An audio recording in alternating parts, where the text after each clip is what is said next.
சிவாசி நேருஜினர்ல reserve லைன்ல இந்த கடை இருக்குது, டாஸ்மாக் கடை இருக்குது. இது அகற்ற கோரி 10 வருஷமா போராட்டம் நடந்துகிட்டு தான் இருக்குது. ஆனா இதை யாரும் எடுக்கிற மாதிரி ஒரு ஸ்டெப்பும் எடுக்கல. நாங்க போராட்டம் பண்றோம், இப்போ எடுத்துறோம், பிற எடுத்துறோம்னு சொல்லிட்டு அப்படியே எங்களை கலைஞ்சு போக சொல்லிடுறாங்க. இதோட 2 நாள்ல எடுக்கிறேன்னு சொல்லியிருக்காங்க. அதனால நாங்க போராட்டத்தை கைவிடுறோம். 2 நாள்ல எடுக்கலைன்னா திருப்பி இந்த போராட்டம் தொடரும். நிறைய கஷ்டங்களை சந்திக்கிறோம். பிள்ளைங்களுக்கு நிறைய கேலி கிண்டல் நிறைய இருக்குது. இதனால நிறைய 2 கொலை வேற நடந்துருச்சு. அதனால நிறைய அசம்பாவிதம் நிறைய நடக்குது, இனியும் நடந்துகிட்டு தான் இருக்குது. அதனால எப்பயுமே எங்களுக்கு இந்த கடை இங்க இருக்கவே கூடாது. அதான் எங்களுடைய கோரிக்கை. நாங்கள் எவ்வளவு நேரம் எல்லாம் கைவிடக்கூடாதுன்னு தான் இருந்தோம். ஆனா அவங்க இந்த எடுத்துறோம் அப்படின்னு சொல்லி ஒரு நம்பிக்கை சொன்னனால நாங்க போறோம். ஆனா நாளைக்கு இதே மாதிரி செஞ்சாங்கன்னா திரும்ப தொடருவோம். போன மாசம் 1 மாசத்துக்கு முன்னாடி சொன்னோம், அவங்க 10 நாள்ல எடுத்துருவோம் சொன்னாங்க, எடுக்கல. அப்புறம் 1ஆம் தேதி சொன்னாங்க, அப்புறம் இன்னைக்கு எடுக்கலன்னு சொல்லுவோம். நாங்க 2ஆம் தேதி இன்னைக்கு நாங்க நிக்கிறோம். அதனால இன்னைக்கு சொல்லியிருக்காங்க. ஆனா நாளைக்கு இதே மாதிரி செஞ்சாங்கன்னா திரும்ப இருக்கதான் செய்வோம். எடுத்துருவோம் தான் சொல்லியிருக்காங்க. விற்பனை நிப்பாட்டிடுறோம்னு சொல்லியிருக்காங்க. நாளைக்கு விற்பனை பண்ணாங்கன்னா நாளைக்கு தொடரதான் செய்வோம். எங்களுக்கு பெரிய அளவுல இருக்கும். நாங்க மெயினுக்கு போயிருவோம். மெயின் ரோட்ல தான் நாங்க பண்ணுவோம். ஆமா, சாலை மறியல் பண்ணதான் செய்வோம். நம்ம குடும்பத்தோட இதால நிறைய பிரச்சனைகள் இருக்கு. அதை சொல்ல முடியாது, அந்த அளவுக்கு இருக்குது. சொல்ல முடியாத அளவுக்கு இருக்குது. அவ்வளவுதான். பொம்பளைங்களுக்கு நிறைய டார்ச்சர். குழந்தைங்க ஸ்கூல் பக்கத்துல, இங்கிட்டு ஸ்கூலு அங்கிட்டு ஸ்கூலு, எந்த பக்கமா எதுவுமே போக முடியல, வர முடியல. அவ்வளவுதான். ரொம்ப டார்ச்சர். கீர்த்தனா மேடத்துக்கு இது நான் கண்டிப்பா போகணும். அவங்க ஸ்டெப் எடுக்கணும், நிறைவேற்றணும். சொன்னதுனாலதான் நாங்க கை விடுறோம்.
அரசியலுக்கு வேலை கிடையாது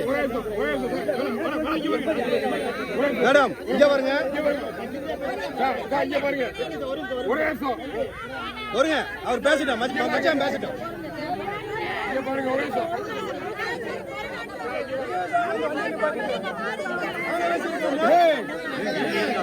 யாருன்னே தெரியாது. யாரு மணி? நீ யாரு மாமா? சொல்லுமா, நீ யாரு? சொல்லுங்க. நீங்க யாரு?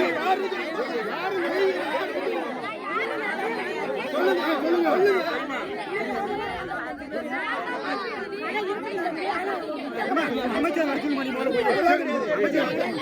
நீங்க முயற்சி பண்ணுங்க. மக்கள் பிரச்சனை அதிகாரி மட்டும்தான் பேசுறோம். நீங்க இங்க பேச வேண்டிய அவசியம் கிடையாது. அதிகாரி மட்டும்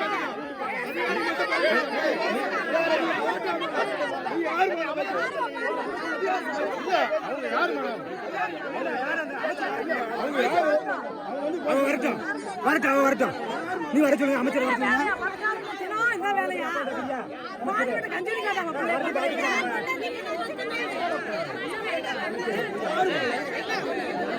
உங்களுக்கு மரியாதை கொடுங்க. அவங்க யாரு?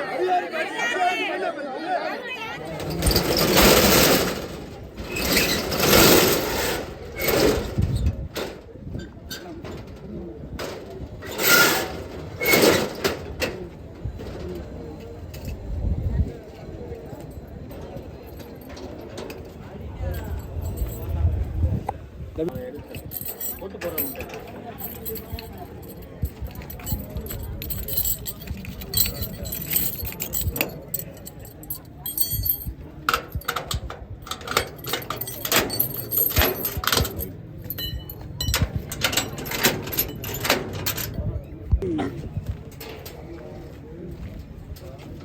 பார்த்து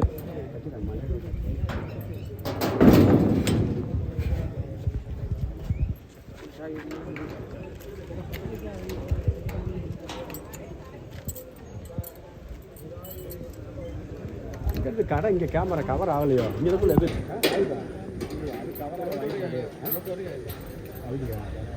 வாய்ஸ் தான் கேட்காது.